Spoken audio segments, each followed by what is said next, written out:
bad.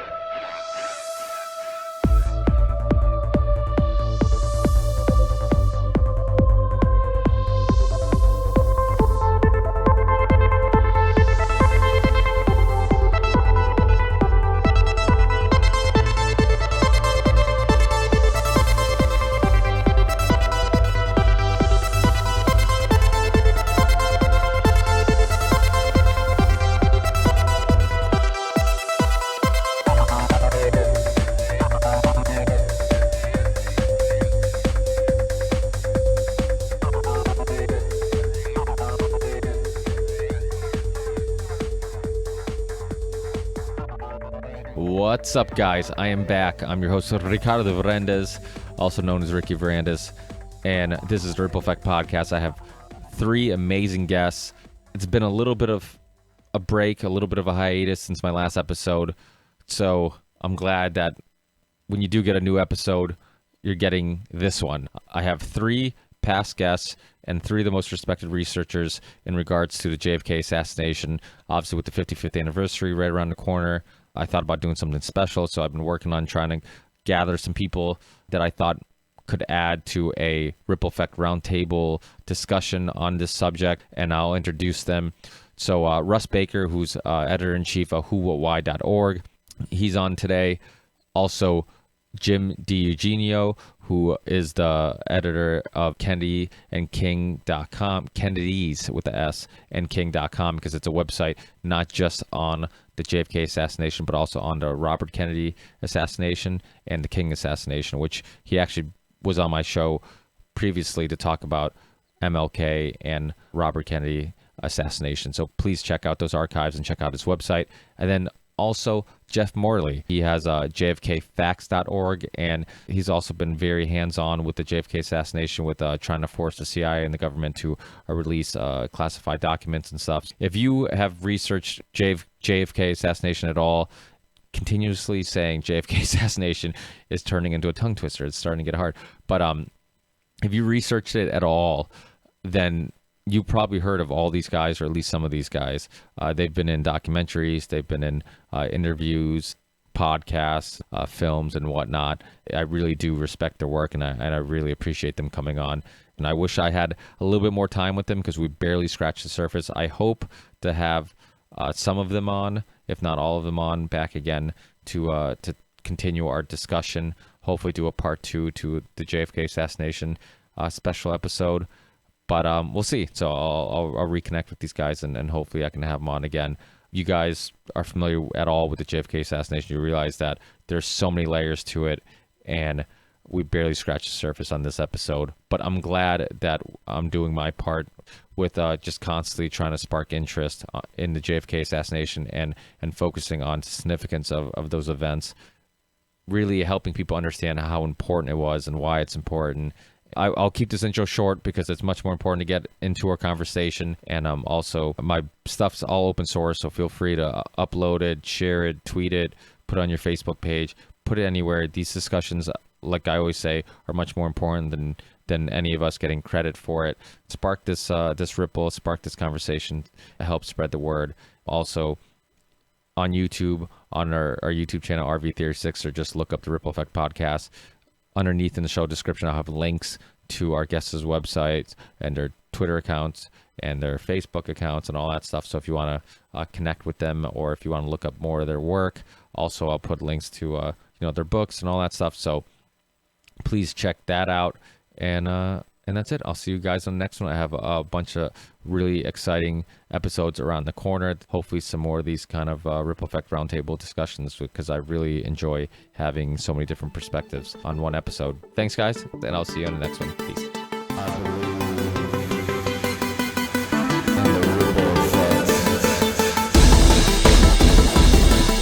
Yeah. You are here. Okay, you were quiet. I didn't know you were here. Snuck up on Just minding my own business. Okay, now we got to add Jeff, and I think we'll be good. We'll be. Well, yeah, but adding Jeff was always the problem. Hello. Oh, we have Jeff. Oh my God. Oh God. I'm here. Speak of the devil. Wow, this took longer than investigating the JFK assassination. I'm so exhausted by all this that I can barely talk about John F. whatever his name is. And Russ has been continuing drinking since we've been doing this, so now he's really in the bag. Well, I guess we'll get this going while we still have everybody alive and well. Thanks so much, guys, for being with me. Like I was telling one of you during this whole charades that I had quite a few people that I was brainstorming about having on to do this episode, and quite a few of them gave me the same response that I'm not an expert compared to those guys. And Sean Stone was one, James Corbett. There's quite a few people who, I was kind of brainstorming with them about joining us with this conversation. And I think that says a lot about the respect that people have for your years and years of research in this topic. And I'm glad that you guys are willing to do this because even though I'm only 33, I think it's amazing how many people my age and younger don't understand how important the JFK assassination is for just a historical event, and also how it paved to so many other things that happened afterwards. And like I always say, you understand the present much better when you trace the steps backwards, and you understand the history that brought you here. And I think the JFK assassination is definitely one of those things that help you better understand the present. So thanks again, guys. I really appreciate it. Sure. Okay. Thanks. Happy to do it. Yeah. And, great idea. Yeah, thank you. And so, I think one of the things I was thinking about on how to start the episode is, obviously most people know. Is that a clicking of a pen or something that I'm hearing? Are you guys hearing that? Or is that my feed? I hear it. I think it's just an old-fashioned telephone tap. Remember, I'm on a landline. Okay. Yeah. There's some people who are going to hear this episode who don't even know what a landline is. But yes. So maybe we'll start with and I was thinking because of Russ Baker's website, Who, What, Why. That's one thing we could do is kind of focus on the who and what and why. And I'm sure most people are familiar with the official story of November 22nd, 1963. The President of the United States of America, JFK Kennedy, was shot by a lone assassin, what allegedly was a lone assassin, Oswald. And case closed, basically, is what the way that the Warren Commission and many others kind of like to look at the story. But obviously there's much more to the story. And I think the thing that makes this historical event so fascinating is that there's so many layers to it. There's so many characters. There's so many different avenues that you can go down and different rabbit holes. And I hope to kind of, hopefully be able to scratch the surface today. But before we get into all that, what made you guys so interested in this story? Why did you? I mean, it's been a huge part of your life's work. All three of you are really well known, and I've seen multiple interviews, documentaries, so many different pieces of work that focused on your research on a JFK assassination. And what was your motivation? Why focus so much of your life's work on this specific event? And I don't know who wants to start, but if somebody wants to jump in and kind of share their story. Okay, I'll pick somebody. Russ, do you want to start with? Well, I was going to say, and let me try to remember why I got involved with this. And to some regret, it does kind of swallow you whole. First of all, I want to kind of work backwards, and you mentioned our website, Who, What, Why, and I just want to say that we cover all kinds of issues, and we just came off of one of the most intense periods in our history, covering the issue of voter suppression. And by all or many accounts, we are sort of a leader in that. We did a ton of stories about voter suppression, a topic that has never been covered well by the media. And so this makes me think about the Kennedy assassination, another topic that's never been covered well by the media. They claim to cover it. And by the way, we broke a big story last week, which in a very rare move, almost every major news organization acknowledged us by name and credited us our reporting with either positive comments or neutral repeating of what we reported. One website, one somewhat small, snarky website, also used our material and then made some reference to me and said something like, Baker is aggressively anti-establishment and does not accept the conventional narrative of the Kennedy assassination, which had absolutely nothing to do with voter suppression in the 2018 election. But he thought it was helpful. What I found out was that they're always worried when they quote some other site, what if it backfires? And so they were immunizing themselves by citing my work on the Kennedy assassination as if saying, well, we know that on this issue, this guy may be wrong. And what I was fascinated was he thinks that by saying that I don't accept the establishment interpretation of the Kennedy assassination, that there's something wrong with me. And I love that as a great starting point because, in fact, probably most people don't follow this story. It's extremely complicated. And I'm fairly new to it. I've only been in the Kennedy stuff for, I don't know what it is, 15 years maybe or something. I mean, Jim's been in it for, 30 years or whatever, so I'm a newbie. Jeff's probably been in it maybe same amount or longer than I have. And it's an extremely complicated story. I came at it, you might say, almost by accident. I was writing a book about the Bush family and became interested in how George W. Bush became president. And then I started looking at his father because he wouldn't have been president if his father hadn't been. And as I began looking at his father, I saw all these holes in his history, tried to fill in some holes. And I became interested in a claim that he couldn't remember where he was on November 22, 1963, when he heard that Kennedy was shot. And I thought, well, that's so odd. I wonder where he was. And I did figure out where he was. And it turned out he was actually in Dallas. And I also found out that he was actually working secretly for the CIA at that time. And I thought, well, that's very interesting. I wonder what he was doing. I wonder what he knows about this. And this sent me down this whole sort of rabbit hole. And that's really through trying to understand the Bushes and their own trajectory into tremendous power in U.S. History, I became interested in the Kennedy assassination. Well, what was that? And I have to admit that, like most journalists, I'd never really looked into it. I'd only heard the establishment accounts, and I guess I had assumed that Lee Harvey Oswald was this a lone assassin or maybe tied into the Soviet Union or Cuba, and that was the story. So for me to begin discovering that what I thought I knew was wrong was really a very, very profound awakening. And I think it changed my understanding and my perspective on almost everything. And so I'm very, very grateful to this experience and all the people who've spent their lives sort of trying to open this information up and helping me see dynamics of power in this country in a whole new way. Thank you. Yeah, that's anybody else who wants to go next? Jim, you want to share your story? Well, when Russ says he's only been doing this for 15 years, in any other field, well, he's a veteran. In this kind of field, he's not. Okay, and so that's actually right, that the way he stated that, because one of the things you have to understand about the Kennedy assassination is that, there's so much disinformation out there on this case. Some of it's deliberate, some of it's by accident.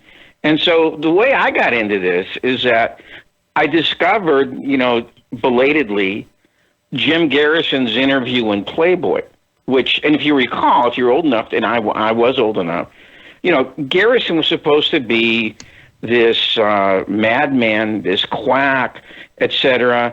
And so many people, even some people inside the JFK community, took that portrait of him. And so I read that interview belatedly a few years after, about 10 years after it was published. And I said, geez, this guy makes a hell of a lot more sense than the Warren Commission does. And so I began to look into this. And so when I graduated from film school, my friend asked me, you got any ideas about writing a screenplay? And I said, well, want to do the Kennedy assassination? He goes, well, how are you going to do it? I said, to me, there's only one way you can do a movie about the Kennedy assassination, and that's through this Jim Garrison guy. Okay, and so I started to write a treatment, and then one day I woke up and I I saw in Variety that Oliver Stone had bought the rights to his book. So then, to salvage all the work I put into that, I put out the first edition of my book, Destiny Betrayed. And then one thing led to another. That was about 91, I think. And I sort of fell down, as they say, the rabbit hole. And I've been there ever since. Okay. And so that's how I got interested in it. So, Rick, let me place myself. So I fall between Russ and Jim.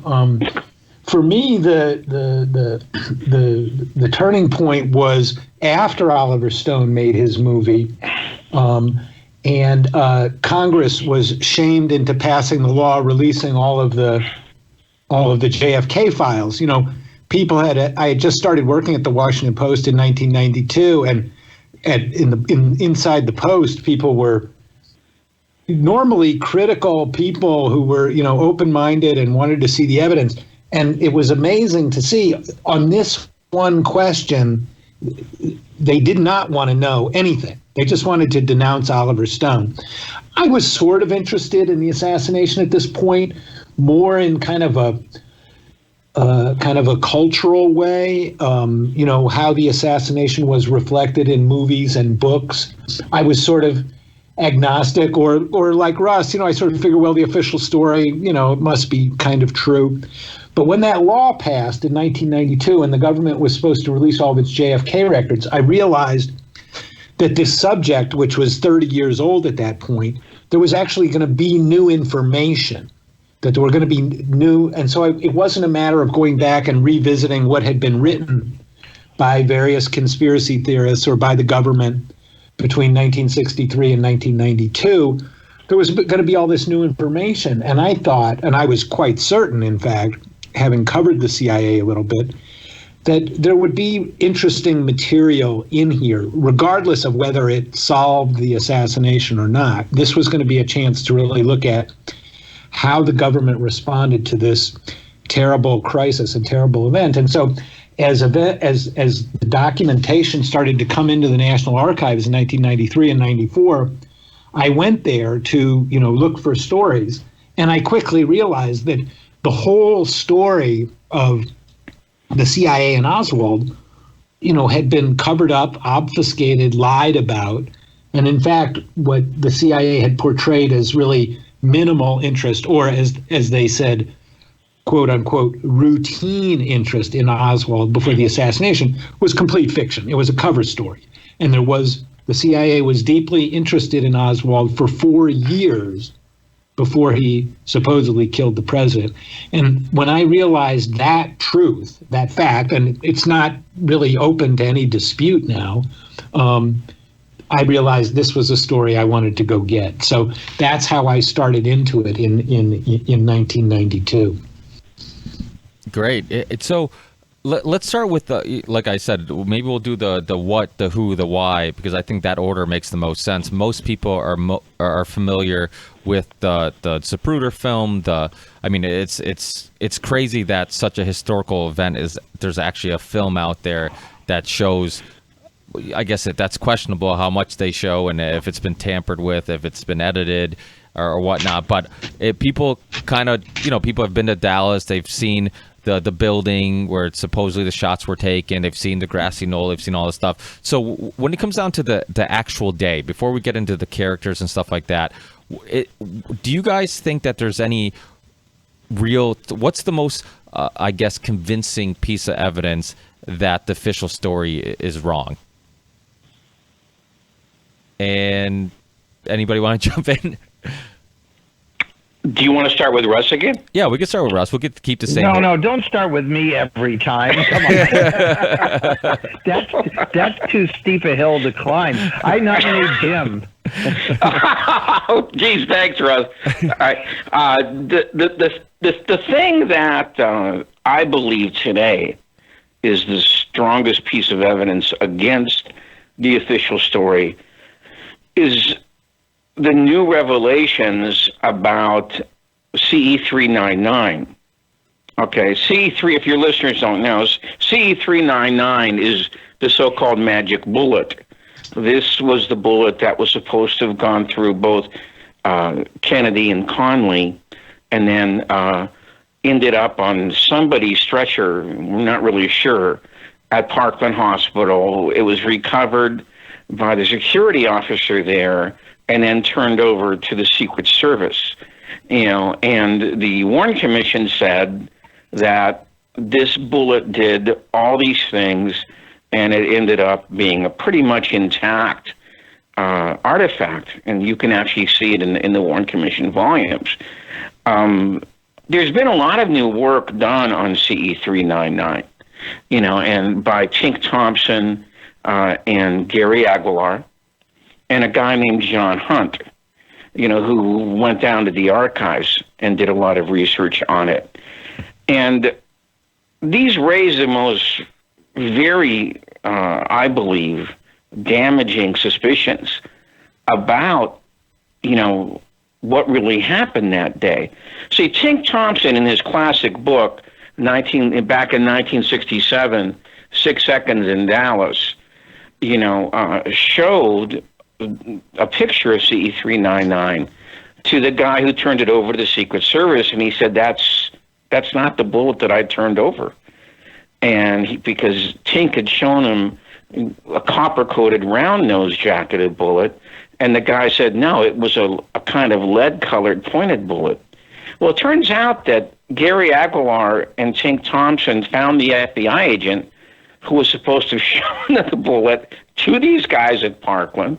At least that's what it says in the FBI report. And they showed in the report, he goes, no, I never did such a thing.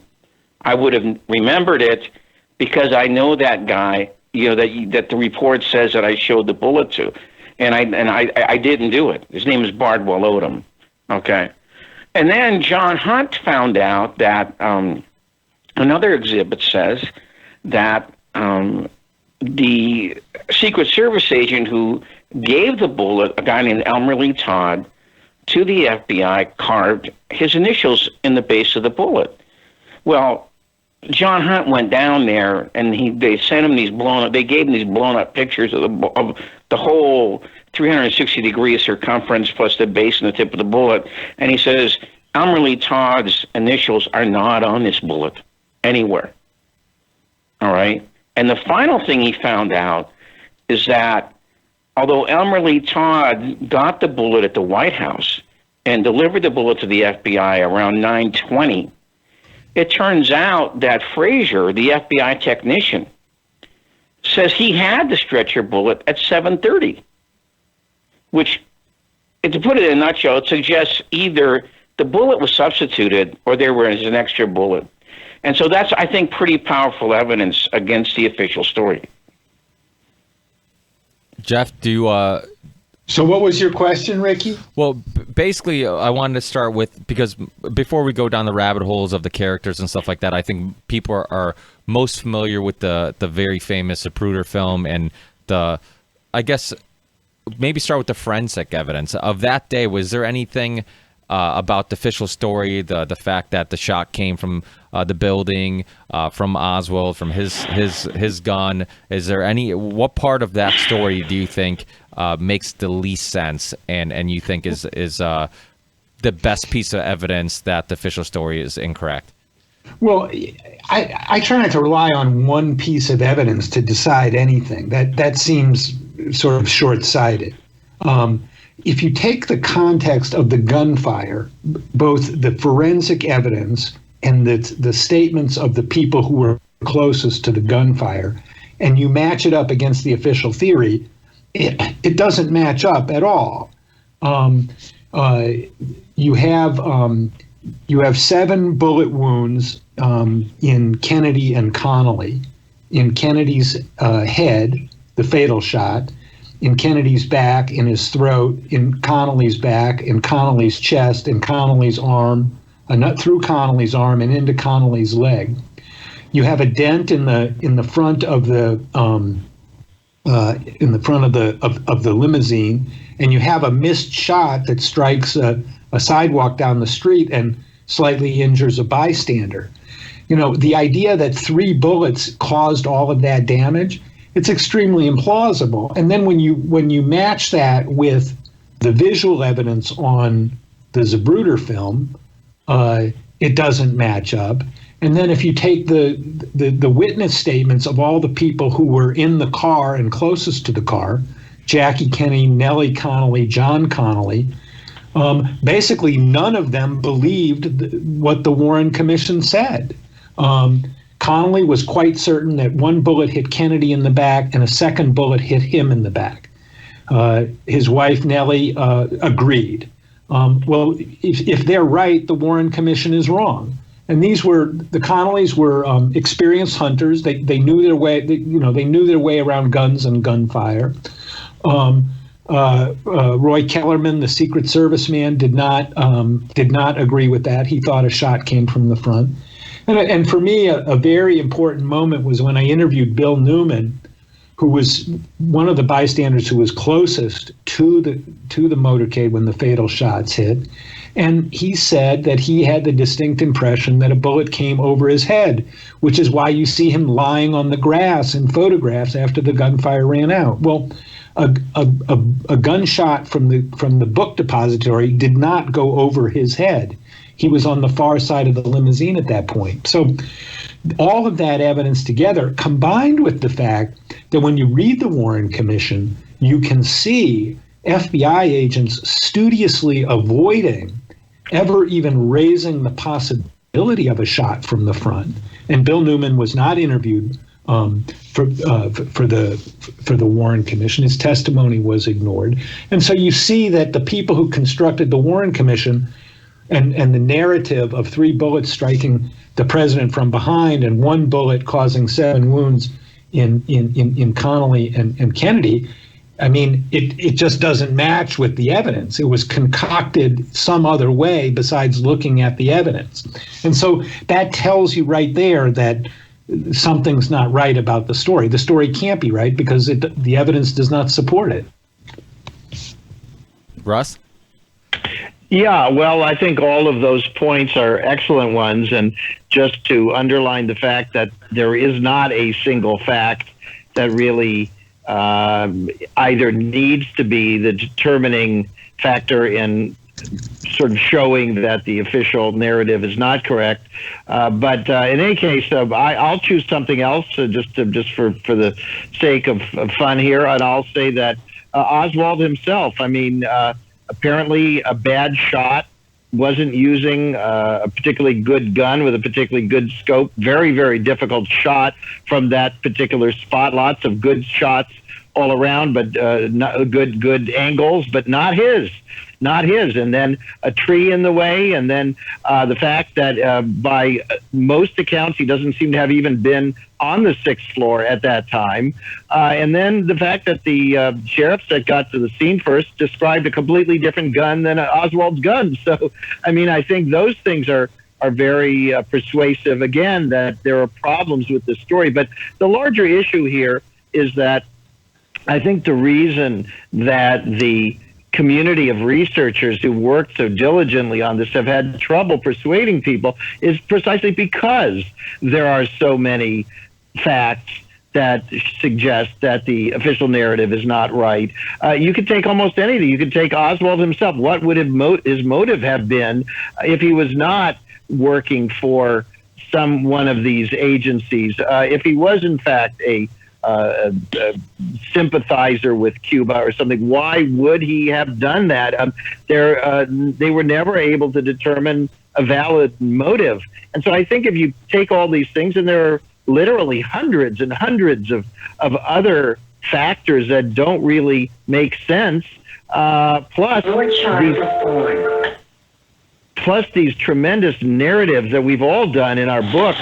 In my book, Family of Secrets, I focused on the Texas School Book Depository Company, the employer of Lee Oswald. The whole story of how and why they hired him and put him into that building, there is no benign interpretation of that. If you look at who those people were who owned and ran that company and who their allies were and their politics and everything else, except to say that they deliberately hired this man to make sure that he was in the building at that time. And then, of course, he gets framed immediately, or at least blamed, let's say, for the shooting, despite all the indications that it wasn't him. And so you have to say, well, what's that whole narrative about? That's not a man acting on his own, obviously. Yeah, I mean, there's a lot of people who believe, obviously, Oswald was working with the FBI or CIA, and he was even sent to the Soviet Union to hopefully be recruited by the Soviets, picking up, I've heard that theory. There's a lot of, there's just so many things. It's hard to pick a spot to where to go from here. Would you guys prefer going into the who or the why? Do you think it's more important to understand first the historical reasons to why people might want to take him out? Obviously Vietnam and all the other things, or what do you guys think? Yeah, I mean, look, the president of the United States is not supposed to get shot in broad daylight. So we obviously have a catastrophic intelligence failure. What was the cause of that? How was it possible that the president's security could fail so completely? And why would somebody... So when that happens, the most obvious explanation is that it's a political crime, right? That somebody opposed the president's policy and was seeking to end his presidency. Well, if you look at the government at that time, there were powerful factions that had opposed Kennedy, whose leaders were personally extremely angry and fearful of Kennedy's policies, especially more so in Cuba than any other country, more so in Cuba and Vietnam, certainly. And so these were men who spoke with the Kennedy brothers with contempt. They hated and feared their liberal policies. And so the most likely place to look for somebody who would want to end the Kennedy presidency is in those sectors that opposed his policies most vehemently. And that's the CIA and the Pentagon. So that's the most plausible explanation of why somebody would have wanted to kill the president. And so if you go down and you look at that, you have a dozen senior CIA officers who fall into one of three categories. Okay, they worked, either they knew about Oswald and his biography and were well acquainted with it while Kennedy was still alive. They were involved in assassination operations for the CIA, assassination of other foreign leaders, or they implicated themselves in the crime later. And if you look at the universe of CIA officers who fit into that, there's a dozen who fit into one of those three categories. And so those, to me, are the most likely suspects for the people who organized the assassination. Because we know that they had the knowledge of the accused assassin, they had knowledge of assassination operations, or they implicated themselves in the crime. That's where we start in terms of thinking about who might have been responsible. This is Russ. I just wanted to add to... Hold on, Russ, one second. Jim, are you still on the line? Yeah. Okay, just making sure. Yeah, I'm still here. Okay, just okay. I didn't see. I see Jeff's face and I see Russ's face, and I didn't see anything indicating. Yeah, I'm still here. If you want me to go, I'll go. No. no. I just wanted to make sure we didn't lose you. Okay. Yeah. All right. Sorry, Russ. Yeah, continue. Sorry. So I was just wanting to agree with Jeff and to underline what the ramifications of what he's saying, because what he just said is both true and extremely disturbing. It even makes me uncomfortable, and I agree with all this. It's so disturbing that the human reaction is to lash out at the messenger. That statement that the establishment of our own country, the leadership, the security forces that are supposed to be protecting democracy could possibly do something like this is basically completely unacceptable. And I think this gets to the core of why the establishment, and I'm talking about the media, academia, textbook publishers, everyone. They absolutely refuse to even talk about any of this, and that's why they've always coined terms like conspiracy theorists to just kind of throw people off from even discussing the evidence itself, because it's so profoundly nauseating, literally physically nauseating to even contemplate, because we're always told from the early age, the propaganda, I mean, is very intense, about how wonderful our country is, and that basically, you know, America, right or wrong, all the great things that we've done. And of course, America's done plenty of great things, but it's done plenty of awful things. And that part of it is covered a little bit in the media here and there, but it's always sort of remote events a long time ago, whatever. The idea that the leadership or the core of the country is capable of a kind of a monstrously anti-democratic act, violent act like that, the same kind of thing that we condemn in all these other countries and call them, you know, tin horn dictatorships and banana republics, that we actually, in some ways, don't behave any better. And in fact, of course, that our own country has had a long history of fostering that kind of behavior in all these countries that where we had a lot of influence and an agenda. I think this gets at the core of why this is such a difficult topic, and people just want to shut it all out. Yeah, I think one of the scariest things is when you really start dissecting this and realize what actually possibly happened that day.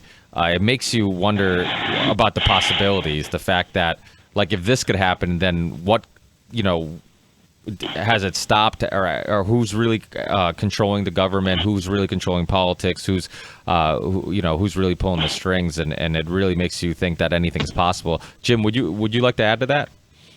What Russ and Jeff? Yeah, sure. See, one of the things that you learn if you've been on this case as long as I have is that you really start to look into what's the real power structure, or what was it at least, in 1963, all right? And one of the things, like Jeff just mentioned, and I think is an aspect of the book that Russ wrote, is that there's a connection between these agencies of government, at least at the higher level, and what the power structure of the United States, what some people call the power elite, you know. And by about the end of, as John Newman says, by the end of 1962, all these people were kind of opposed to Kennedy. They really didn't like some of the things that he was doing.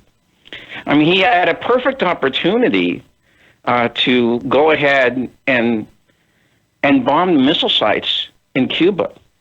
And nobody would have said a word about it because the Russians already had moved their missiles in there. But he didn't do it, you know. And in fact, he was actually going for a kind of backdoor rapprochement with Castro. And one of the things that you learn from reading these documents by the ARB, there was nobody more sad about Kennedy's assassination than Khrushchev and Castro were. There was nobody more upset than those guys were. When Khrushchev went to pay his respects, you know, at the American embassy, he was crying when he signed his name there. All right, Castro just couldn't believe it, and he predicted that they would try and blame it on him. You know, so what you try and look for is who. If you blow out the Oswald story, which I think is what you were doing with the first round of questions, you try and find who was opposed to Kennedy and who was in a position, you know, to actually be a part of this, you know. And so I think some of the suspects were, as Jeff mentioned, you know, were the upper level of the CIA and some of the people in the Pentagon.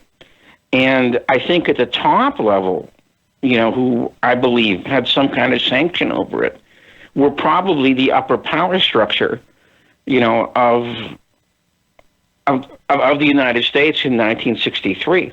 See, people don't understand where Kennedy was actually going, 62 and 63. How many, you know, we talk about Vietnam and Cuba, But Kennedy had a different foreign policy also in the third world with this colossal Congo crisis that went on for 3 years. And he was also trying to change things in the Middle East. You know, he was trying to separate himself. See, the Dulles brothers kind of liked Saudi Arabia, and Nixon liked the Shah of Iran. And Kennedy didn't like those guys at all.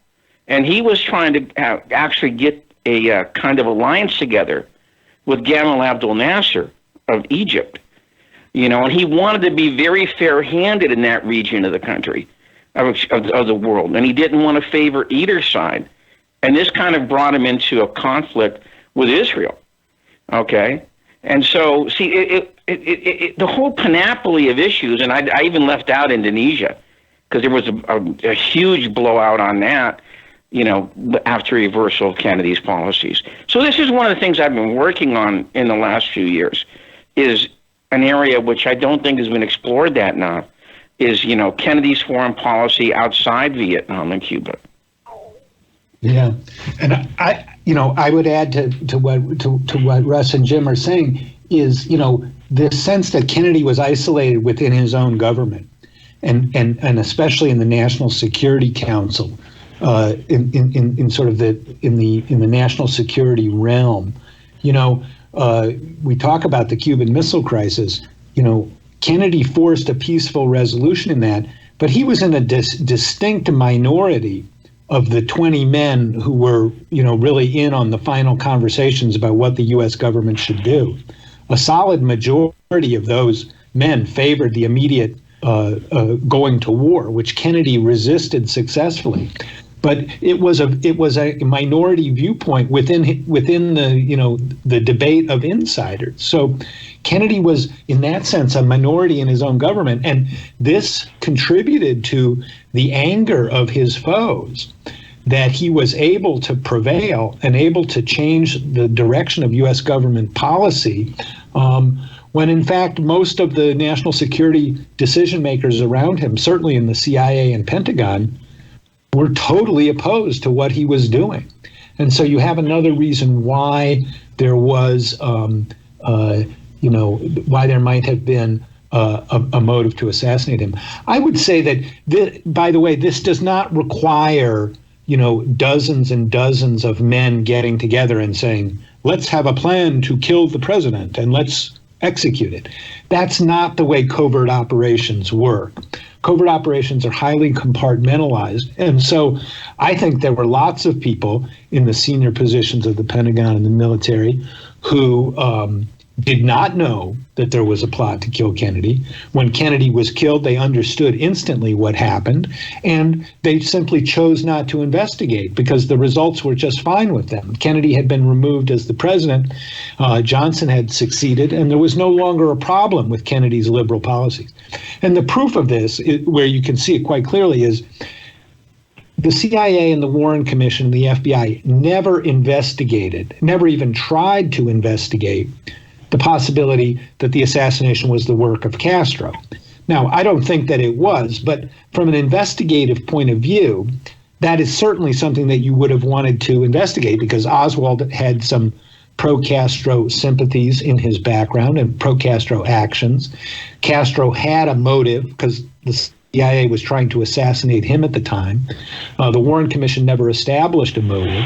So, you know, why wasn't Cuba investigated? Well, Cuba wasn't investigated for a very simple reason. If you had investigated Oswald's connections with Cuba, you would have learned that Oswald's connections with the CIA were much, much greater than his connections with Cuba.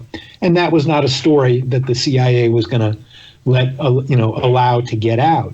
It's only since the release of the JFK files in 1992 that we've really begun to understand the relationship of the CIA to Oswald before Kennedy was killed. And a thing he just mentioned there about compartmentalization. See, if you take a look at the investigation, or rather lack of investigation, into what was going on in Mexico City, you know, there's that famous marginalia piece of writing that J. Edgar Hoover, the head of the FBI, said let's not trust the CIA on this. They sold us that snow job about Oswald in Mexico City. So, and of course, the Mexico City thing was before the assassination. So 6 weeks after the assassination, Hoover's still trying to figure out what the heck was going on. So this is one indication that you didn't have to have everybody in on it. No, absolutely. And, the other thing is that, the President of the United States gets shot dead in broad daylight. A terrible, terrible, security and intelligence failure. And you know what? Nobody at the CIA or the FBI even loses their job. Now, Hoover did reprimand 18 different FBI agents. And the reason he did that was he wanted to inoculate the FBI from the CIA. And he wanted to show that he had taken seriously that people had failed to identify Oswald as a threat to the president, which under the security criteria of the day, they should have been all over him. And they weren't. And that's why Hoover was distancing himself from the CIA, because the CIA's story about Oswald was a cover story. And Hoover understood that on day one. Russ, you want to add to that? Wow. So there's so much here. I mean, this is the thing. The whole issue about Hoover becomes very, very complicated because the activities of the Bureau, and particularly his local guy in Dallas, Mr. Hosty, interacting with Oswald, the story that he destroyed his notes and so forth. This is all gets into this issue of whether whoever planned this thing was really able to essentially sort of piggyback. And that's one of my kind of favorite themes, the ability to identify all of the things that were already in motion. So, for example, there was the FBI's monitoring of Oswald. There were all these different things going on. The very fact that they may have already been running Oswald for years as a person who, even before he went to Russia, infiltrating leftist groups, infiltrating Cuban groups, and so on. There was so much stickiness on this into all of these entities, and I think that at a minimum, they would have known that the instinct of anyone would have been self-preservation, and that is to cover up. And I think that even extended to Robert Kennedy himself, because some of the things he did, some of the people he associated with, it was so difficult to try to explain why you did what you did, what actions you took or didn't took, people you knew, and how and why you knew them. This was everything was just like flypaper, it just stuck to everybody. And I think that was the brilliance of this plan, that there was a certain kind of inherent simplicity to it, which was understanding that so many institutions and individuals had their fingerprints on this stuff. These right-wing oil people who very likely were not involved explicitly in the plot, people who were very outspoken and saying that Kennedy had to go, essentially implying that they would be okay if somebody took a shot at him. All of this was already just out there, just sitting there to be exploited, and it was really impossible for anybody to explain all of this stuff away, and there was really in nobody's interest to say, let's get to the bottom of this. I also want to say, because I do run a news organization, and we do specialize in complexity in trying to look at stories and say, there's more to this, folks. It's very difficult to do that sort of work because people have difficulty with complexity. They have a difficulty with long, elaborate accounts of things, and they're always looking for the simplest explanation. And I think this is why this explanation, well, it was just this one guy and he did it and that's the end of the story, was very, very appealing.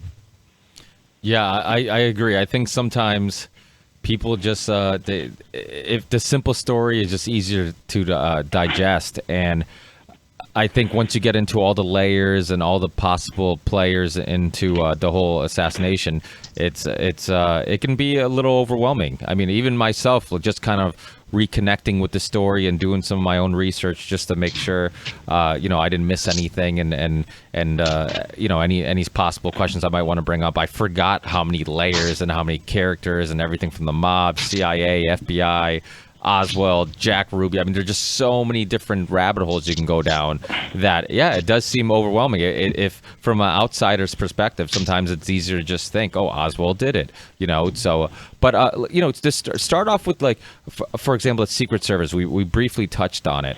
I had Abraham Bolden on, which obviously you guys are familiar with. I had him on years ago, and he talked about how a lot of the Secret Service agents weren't fans of JFK.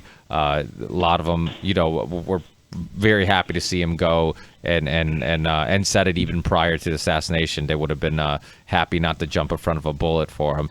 And do you guys? And obviously, there's that video of before they take the last turn of Secret Service agents being asked to get away from the vehicle and shrugging afterwards. Do you think they were just actively involved? Do you think that they were a part of planning it, or do you think it was one of those things where they just let it happen? I do not think the Secret Service was involved. No. Do you guys agree with that, or? Well, in my opinion, you can sure as heck make a good case for negligence. I mean, even the Warren Commission knew that there was, I think there were 6 of them at that after-hours club, the Cellar, in Dallas, until 3 or 4 o'clock in the morning, getting bombed. And that club just sold, high-level octane alcohol, So, I mean, what did they do? They hired some firemen to guard JFK's suite until they got back. As some people say, maybe that's why the reaction time was so bad. It's as far as I can see, it's only Clint Hill actually trying to do something positive to protect it. It was a very, very, very below par performance, I think, by those guys. Yeah, I think that's right. Yeah. I think that's right. Negligence is the right word. The one thing I'd have to say about that is if we agree that this was a coup d'etat and that this whole thing was planned, then obviously the planners at least didn't leave it to chance that the Secret Service would not foil the plot. And so then you have to consider what was the plan for the Secret Service. Were they just going to ignore them and just assume they were incompetent or something? I think there was some deliberate effort to make these things happen, including the fact that they ended up at the Cellar. And I've done a lot of research on that, which I haven't reported. And if I ever get my Kennedy book done, I'll have a lot on all of that.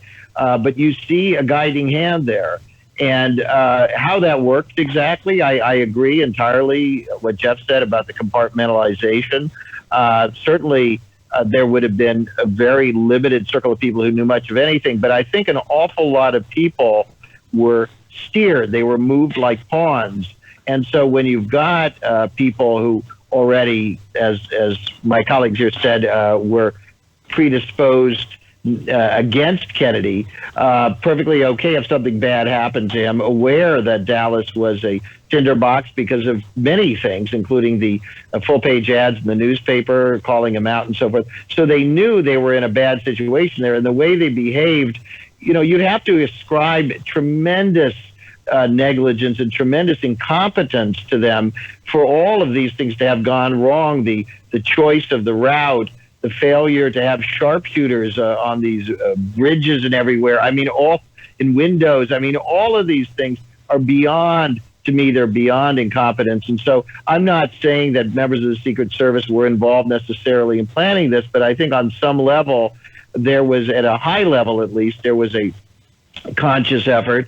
I do think that one has to take a close look at the boss of the Secret Service, and the boss of the boss in terms of their relationships, the head of the parent agency, the Treasury, and his very close relationship with the Dulles family, his business interests, and so forth. I think you did need something there. And then, of course, I don't know if we have time to get into here, but all these things, these purported security drills that they may have told people that they were doing, the maybe telling them that Kennedy didn't want the protection around the car, another falsehood. Were they told that? Very inconsistent stories the Secret Service men themselves told in various hearings, from the Warren Commission to the House Select Committee on Assassinations to the Assassination Records Review Board, and on. Books they've published since then. There's so many things there raising questions about who knew what and why they behaved the way that they did. I don't want to give them any kind of a pass at all. In fact, I think the Secret Service has a pretty bad history overall. At Who, What, Why, we've done a whole bunch of stories about them. Just incredible, the behavior around Obama and the ability of people to get into the White House or close to the White House, fire shots, and then not be held. I mean, just astonishing throughout their entire history. So, if they've always been this incompetent, then what does that say about our country and about our priorities? So do you guys? I'm sure you guys have seen the video of the Secret Service agent being asked to get away from the car. As you see on the video, there's handles on the back of Kennedy's car where Secret Service agents can kind of be a body shield. And do you think there's anything to that? Purposely being asked, and the fact that there wasn't a bubble on the car, and I know that was kind of not regular to not have some type of shield or something around the president. He had prior parades and stuff like that where he had kind of a bubble that looked like glass, some type of plexiglass that went over the car, and also the fact that it looked like the car never sped up until after the fatal gunshot to the head. Do you think there's anything to any of those theories that was all on purpose? Well, nobody's ever gotten to the bottom as to exactly why that, and there's even a debate as to who that guy is. For a long time, people thought it was a guy named Ribka, but it turns out that that's not him. It's a different guy. All right. Nobody's ever gotten to the bottom of why he was called off. All right. At least I've never seen any satisfactory explanation. And, that goes to another point here. The reason there's people like us is because the official investigations have been so bad. I mean, you combine the Warren Commission, which, by the way, never had one open hearing except for the two that Mark Lane insisted on. It's the only two that were open. It was done completely in secret. All right? And then they issue 26 volumes of evidence. And Helen Dulles says, nobody's going to read anything anyway. Well, thank God there were a few people who did. Then you have the House Select Committee on Assassinations, which I think most of us would agree was not a satisfactory investigation. So then we finally get Oliver Stone with this movie JFK, and he finally gets all these documents declassified, although everybody thought most of them were declassified in 1998. It turns out that there were literally tens of thousands of pages that were not declassified in 1998 when the ARB closed down. And to this day, the Trump administration is still holding back several thousand pages of documents. So, so it falls to people like us to try and investigate, as my two colleagues have said, is a very, very complex case. So, no, I don't have an answer to that question. I wish I did. Russ?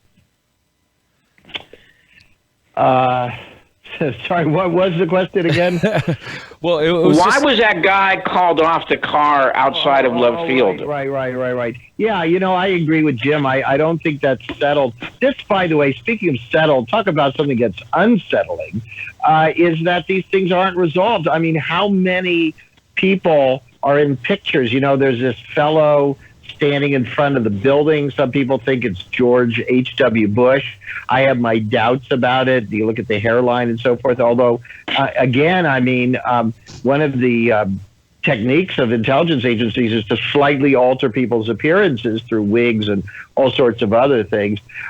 So, you know, but it fascinates me that nobody ever comes forward to say, oh, I know who that is. Or, I mean, anybody credible. I mean, it seems sort of ridiculous with the, you know, the crime of the century, if not of the entire history of the United States, that people cannot say, oh, that's so-and-so, or that was my husband, or that was me. Just as amazing to me. And this is one of the reasons that the Kennedy case itself is considered by many sort of criminologists, people who study these, so one of the most fantastic unsolved cases ever, because of the huge number of improbabilities. Any way you look at this, even just that, you know, you have cases all the time, minor cases. Somebody comes forward and says, oh, that's so-and-so, or here's a matching picture, and we don't get it on this thing, and again and again and again, we don't get these things resolved. So there's so much work. I'm not saying this could never be done, but there's so much work that would have to be done to clear all these things up. So I don't know the story there, but I will say this. If you watch that video, I think it's very, very hard to assign any kind of benign motives where they're telling this guy to get out the car and he's objecting. Now, you could say that his superior or whoever was waving him off was told, Kennedy, again, you know, as I said earlier, Kennedy doesn't want you guys on the car. He wants to show that he's not afraid of Dallas. Maybe, you know, and again, as far as the bubble top, I mean, it wasn't bulletproof, but it quite likely could have made it more difficult for those shots to get in there. And then that's a complicated story because of the claim that Kennedy himself wanted the top off the car. So you get into, and I think those of us who spent years on this, the challenge is it takes so much time to evaluate every one of these pieces and resolve it. And of course, within the community of people who follow this stuff, there's endless debate about all this stuff. So also, we briefly kind of hit on motive by talking about Vietnam, and Jim talked about some of his foreign policy and stuff. I mean, somebody else who also had motive was Allen Dulles, who was fired after the Bay of Pigs and was coincidentally added to the Warren Commission to investigate the guy who fired him, the death of the guy who fired him. How involved, I'll talk to Jeff about this because I know Jeff has done a lot of research on the CIA. How involved do you think the CIA was in the whole assassination? Okay, when you say the CIA, Allen Dulles specifically. We need to speak more specifically. I don't believe Allen Dulles was involved with foreknowledge of a plot to kill Kennedy. I think he understood instantly what had happened, and he sought to protect the agency. I say that because I don't see any evidence that he had foreknowledge. Could he have? It's possible, but I see no need to speculate. I prefer to focus on the officers, like I said, who had knowledge of Oswald, who participated in assassination operations, or who implicated themselves in the crime. We don't need to speculate further beyond that. The facts of those dozen officers are well established, so that's where we should focus our attention, not on people where our comments can only be speculative. Do you guys agree? Do you think there's a lack of evidence that Allen Dulles was directly involved? Well, first, it was no coincidence he was on the Warren Commission. As David Talbot's book establishes, as far as I know, he was the only guy who actually lobbied to be on that commission. Nobody else I know, actually wanted to be on it. All right. And the thing that's troubling about Dulles once he got on the Warren Commission is that because he was the only guy who didn't have a day job, all right, he was the single most active person on the Warren Commission. A guy named Walt Brown has produced these matrices about who was at so many meetings, how long they stayed, etc. Well, the single most active person that he is designated is Allen Dulles. All right, and in a close second, I think it's almost a tie, were John McCloy and Jerry Ford. And for all intents and purposes, after doing a lot of work on this, I think it's pretty clear that those three men actually pretty much controlled what the Warren Commission was doing and where they were headed. And then, of course, there's that the incredible, I don't know if you ever talked about this on your show, the incredible last executive session in which the guys who were not part of that nexus, that is Richard Russell, Hale Boggs, and John Sherman Cooper, came to the last meeting ready to make their objections heard, particularly about the single bullet theory. They see that group of people, which I call like the Southern wing because they were all from the South. They had real doubts about this case from the beginning, and they did not at all buy Marina Oswald as a witness. All right. In fact, they went down to Dallas and did a special hearing with her. And if you ever read that colloquy, you'll see just how divergent they were. I think that was by August, from the guys who were running the investigation. And they came in and they were going to make their objections. They were going to put them on the record. And so they started in with this. And it turns out that there was a person there who they had made out to be the stenographer, except the stenography company had been terminated about a week before. So whoever that person was not an official stenographer from the stenography company. And that person went ahead and made like they were doing a stenographic record, getting all of Russell's and Cooper's and Boggs' objections into the record. Except there was no record. There is no stenographic record of that last meeting. And when Richard Russell found out about this, he became the first guy to really go after, I think that was in 67, okay, who really began to go after the Warren Commission. He was livid that he had been duped like this, okay? So, you know, the whole idea, and this is one of the reasons I like that so much, the whole idea that the Warren Commission was a unanimous verdict is not really true. They only did it by subterfuge. And in fact, Russell did his own investigation. Okay, and okay, I mean, not very many people know that, but that's why he wasn't at too many meetings, because he was doing his own investigation. Russ, yeah, it's a very good point. Do you want to add to that, Russ? Or yeah, I mean, going back. Well, first of all, this is fascinating, Jim, and I'd love to hear more about that. That's what I'd love to. I mean, I love the fact that all these very bright, capable people are taking pieces of this. It's sort of extraordinary to see. It's the best of the best of a kind of a crowdsourced investigation, such as you never see, really. I wish we could see this on more things that are happening today. But anyway, very, very interesting, and I'm always learning from these guys. Anyway, my thought is, I'll say this. I agree with Jeff, and I think he's always very, very careful in how he frames these things, and he's got these very interesting lawsuits seeking to pry open the files, get information from the agency, and I think he has an approach which I think is very, very wise. I play a little bit of a different role. I'm piecing together for my eventual book, if it ever comes out, thousands and thousands of little data points on a broad range of things, not specializing so much, and looking for patterns, trying to, if you will, kind of put a giant jigsaw puzzle together. I agree with Jim that, first of all, it's very significant Allen Dulles' role on the commission. I think that at a minimum we can say that, yes, to Jeff's point, he at least instantly saw what happened and was very, very willing to helm the effort to steer the report and the public opinion in a certain direction. But I don't understand how and why he does that without some kind of awareness of what was going on. Obviously, I think it's safe to say he supported what happened. He was, after all, the chairman of the board of the U.S.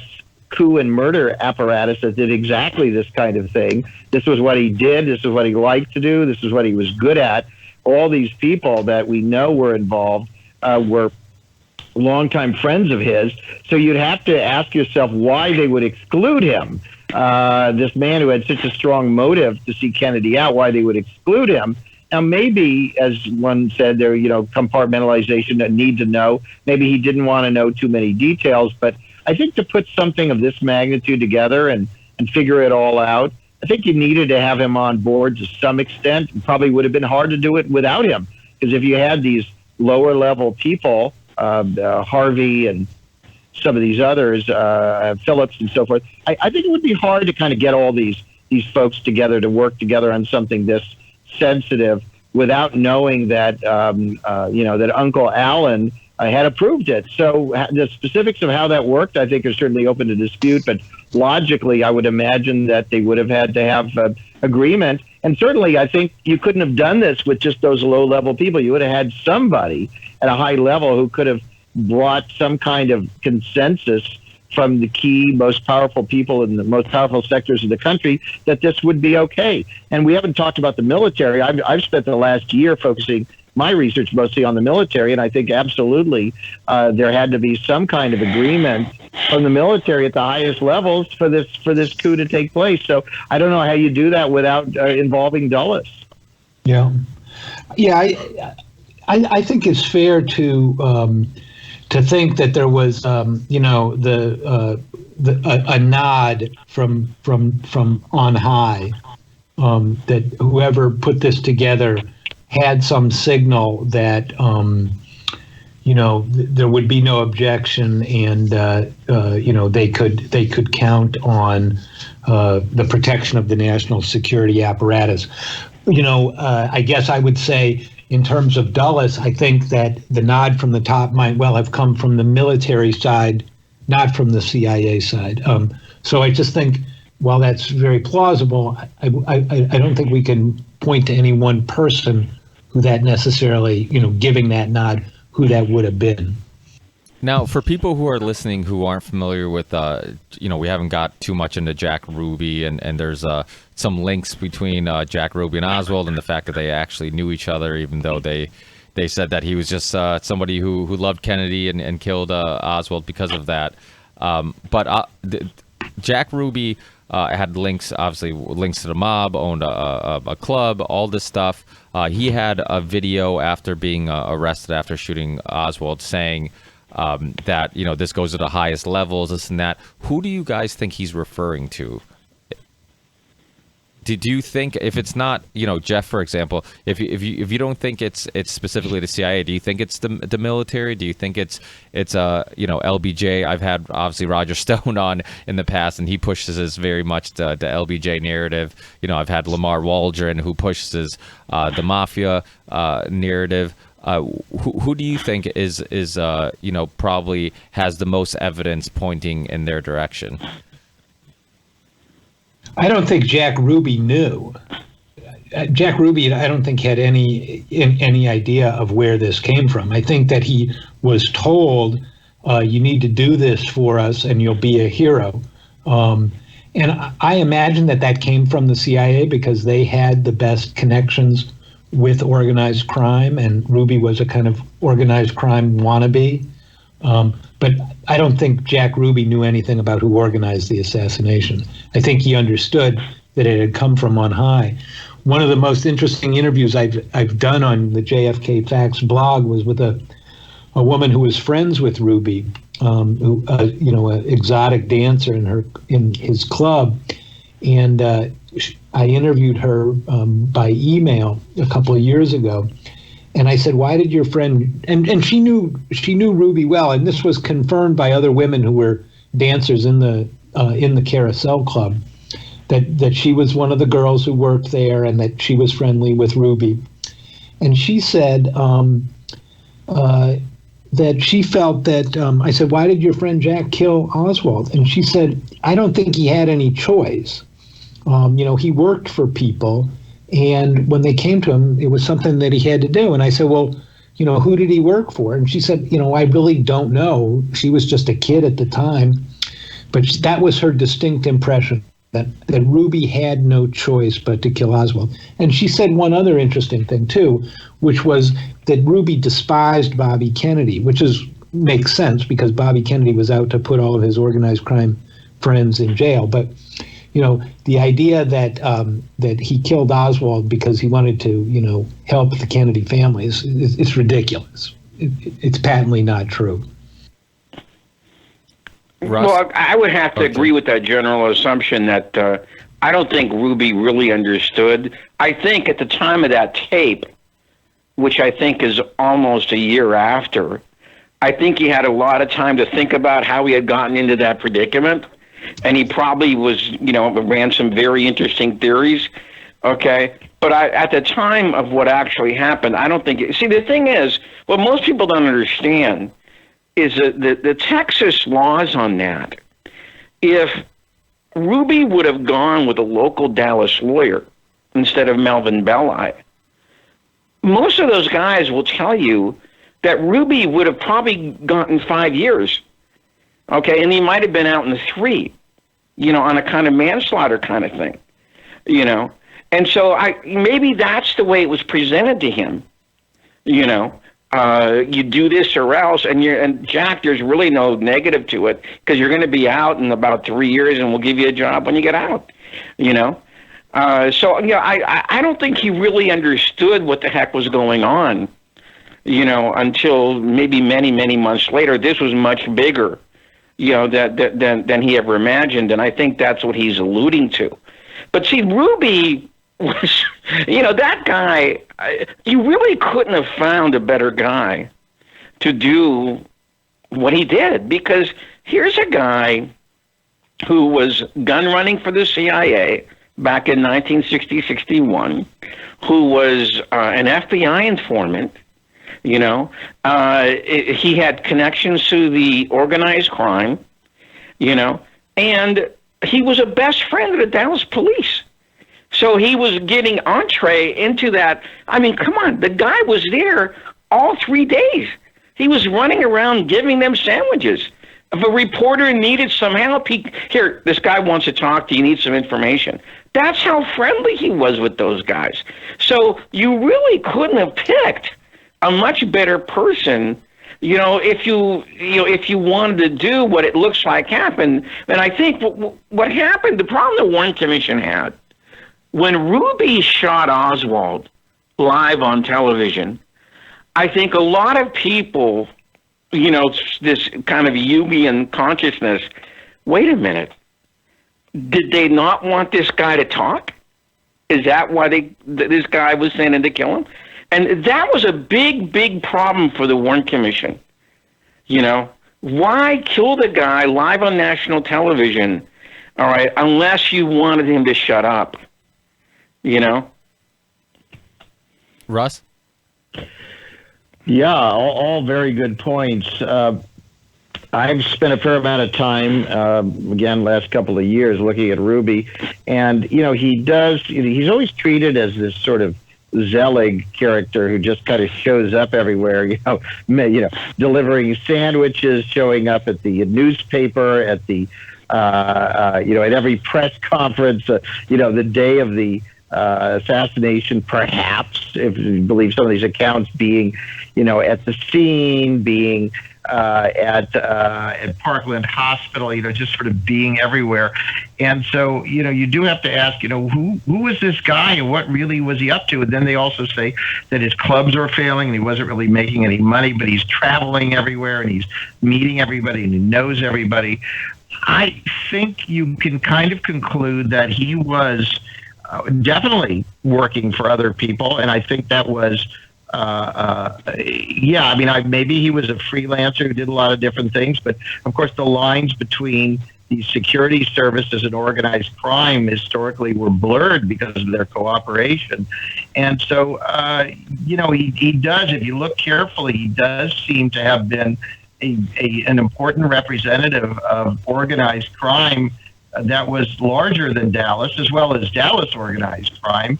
And seems like he was some kind of a of an operative who was supposed to be out all the time, kind of gathering, basically like an intelligence officer, gathering intelligence and fostering relationships and picking up info. And that's what he seems to have done consistently. And so, yes, of course, as somebody just pointed out, he was in a perfect position to, I think that was Jim, to because of all these connections, again, a perfect guy. If somebody was planning this and they were looking for people, if they were looking for people who were sticky, people who you look at, you say, oh my God, look at all these connections. Again, I mean, just as the FBI was kind of stuck in this thing, he was stuck in the whole thing. How much did he know? Hard to say. Probably very, very little. But he was used to people telling him to do things, asking him to go places, and go here and do that, and show up here. And he probably knew better than to ask too many questions. Yeah, absolutely. How much more time do you guys have? I know I probably should have asked you this in the beginning of the podcast, but I need to go. You need to go now? Yeah. Okay. Well, we can end it here. Are you guys? Would you guys be willing to do a part 2 of this? We could hopefully have less technical difficulties, get into it much quicker. What else do you want to talk about, Ricky? What's that? What else do you want to talk about? Oh, I mean, I think we haven't even scratched the surface on the mob and all the mobsters and all the relations, all the connections to the, Operation 40 and Operation Mongoose, all the New Orleans, Garrison's investigation.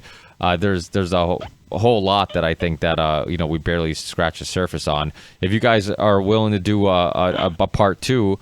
We can, reconnect via email and then try to find a date and time that works for everybody, and hopefully continue this conversation. I'm not informed about organized crime. I'm not qualified to comment on that. Oh, okay. That's just a suggestion on where else this conversation could go. But is there anything that we didn't talk about, Jeff, that you wanted to focus more on, or maybe you think that should be focused more on? I mean, look, Ricky, it's your show. We'll talk about what you want to talk about.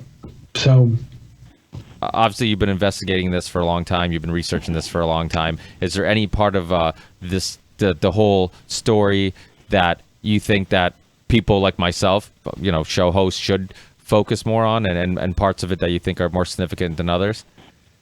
I talked about it. The CIA's pre-assassination involvement with Oswald is the key to the case, as far as I'm concerned. Okay, yeah, I guess that's kind of what the answer I was looking for, to see what do you think the key to the case was.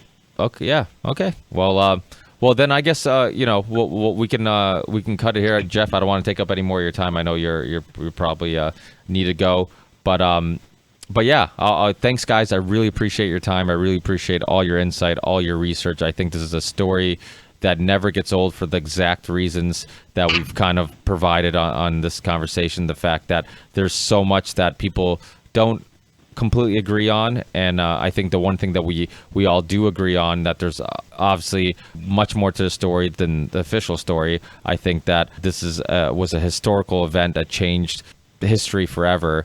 And really, I think it's a story that people should not forget. And I'm glad that you guys have helped me with kind of reigniting this conversation and reigniting interest in this event and really focusing on the significance of it. Hopefully, I can get some of you guys back on again, and maybe we can brainstorm some things that we can kind of expand on. Like you guys know much better than I do.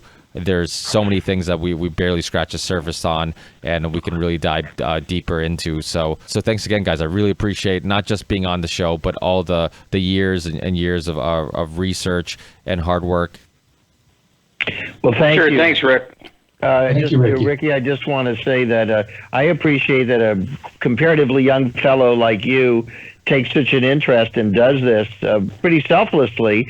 And I think that's really, really important, that there's hope that a younger generation doesn't just toss these things aside and is willing to learn about things that happened before they were even alive. So, hats off to you. Thank you. I appreciate that. It's one thing that kind of sparked me to want to do something like this. I have a niece who is 15, I believe, and she didn't know that the JFK assassination videotape, that the Zapruder film even existed. We were talking about the JFK assassination. I'm like, oh, have you ever watched the video? She's like, I didn't know the video existed. And I'm like, wait, what? I'm like, how do you not know the video? And it kind of blew me away that there's people growing up today who know so little about it, and something that's so important historically. And so I felt like if I could do my part in helping, just I guess create the ripple and spark interest. And the thing about this show is I have a lot of different people on in hopes that people who might not know somebody else's work, they might run into it. Somebody who's a fan of Jim might run into somebody else's work. Somebody who's a fan of whatever, because I have musicians on, comedians on, and I hope that I just bring a lot of interesting people, and I try to be as open-minded as possible, just like you guys. And that's why I knew this conversation would work with you guys, because you guys are very open to not just challenging ideas, but also having your ideas challenged and willing to kind of look at different perspectives and stuff like that. And I think that's very important because, like I said, at some part in this conversation, there are people who investigate the assassination and get very focused on just one aspect of it. Like, okay, everything was the mob, or everything was this person gets all the blame, or, and I think it's so complex that it's hard not to look at all the links and say that, okay, there might be more there might be more here. So, and I think that you guys are willing to do that, and glad you guys came on and shared your ideas. And I know I definitely learned something, and hopefully, even if not everybody, if some of you guys want to come back on, maybe we can continue some of this conversation. Good. Okay. Good. Okay. Thanks all of you. Hey, thanks guys. Okay. Have a great night, and thanks again. Good night. Bye-bye. Hey, take care. Thanks guys for listening. I really appreciate it. Hope you enjoyed the show. A few quick things before I let you go. Wow, that rhymed. I don't think I did that on purpose. Russ has a great website, whowhatwhy.org. You can get more information on the JFK assassination on his books, also current events, so definitely check that out. He's also been on the show a bunch of times, so just Google the Ripple Effect podcast, put in Russ Baker, you'll find his past appearances, and they're really fascinating. We talk about the Boston bombing, we talk about plenty of really interesting topics and subjects, so check those out. Jim has a website called Kennedy's and King. He's also been on the show before to talk about the MLK assassination and the Robert Kennedy assassination. Again, just search Ripple Effect Podcast, put in the name of the guest, and you'll find the episode. And Jeff has been on recently to talk about his new book, The Ghost, and he has a website called jfkfacts.org. And we talk about the history of the CIA and a bunch of other really interesting stuff. So check those episodes out, those prior episodes, go in the archives. Easiest way to look up a specific podcast, I think, is just to Google the Ripple Effect Podcast, put in the guests that you're looking for, or type in JFK, and all the podcasts I've done on the JFK assassination will pop up. I've done some great ones with Abraham Bolton, who's the first Secret Service agent on a presidential detail handpicked by JFK. Really crazy story, and I really recommend you guys going back and checking that out. We briefly talk about, I think, Abraham Bolton on this podcast, but check that out. Roger Stone has been on in the past to talk about his case against LBJ and the book he wrote, and also Lamar Waldron, who's written a lot of books on the JFK assassination, some with Tom Hartman, who you guys might know from, he's the very famous radio host, and was also the host of The Big Picture on RT. He came on, we did almost, I think, 3 hours on the JFK assassination, so check that out too. Really interesting stuff. Some great documentaries. Coup and Camelot, really great documentary, focused on some of the forensic evidence. Dick Russell and a bunch of really respected people are in that documentary.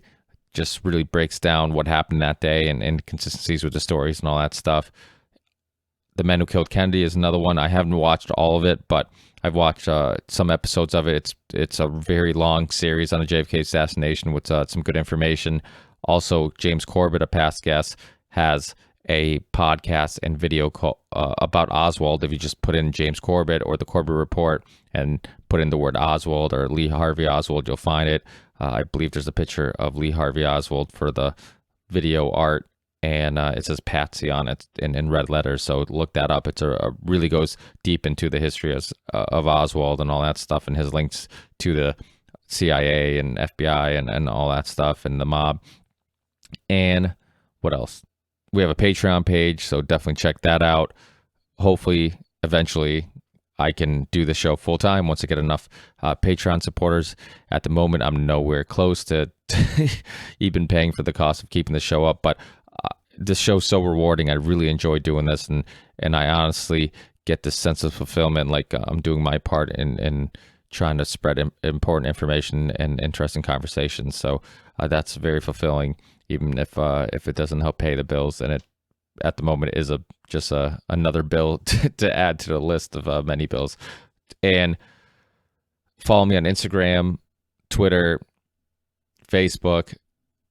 Ripple Effect Podcast is now on Spotify, so subscribe to us on there. So if you already have the Spotify app, just they are now getting involved with podcasts. You can just search Ripple Effect Podcast and you can find us on there. Review us, rate us, share the show. It's all open source, so you can put it anywhere you want. Just spread the word, spread the podcast, spread the conversation. Subscribe to us on YouTube. Anytime somebody calls in using video, you can visually see me and the guests have the conversation. So that's pretty cool if you ever want to put a face to these voices. And that's it. Thanks again, guys. Have a bunch of podcasts that I'm working on scheduling and hopefully getting out very soon. And I'll see you in the next one. Thanks, guys. Peace.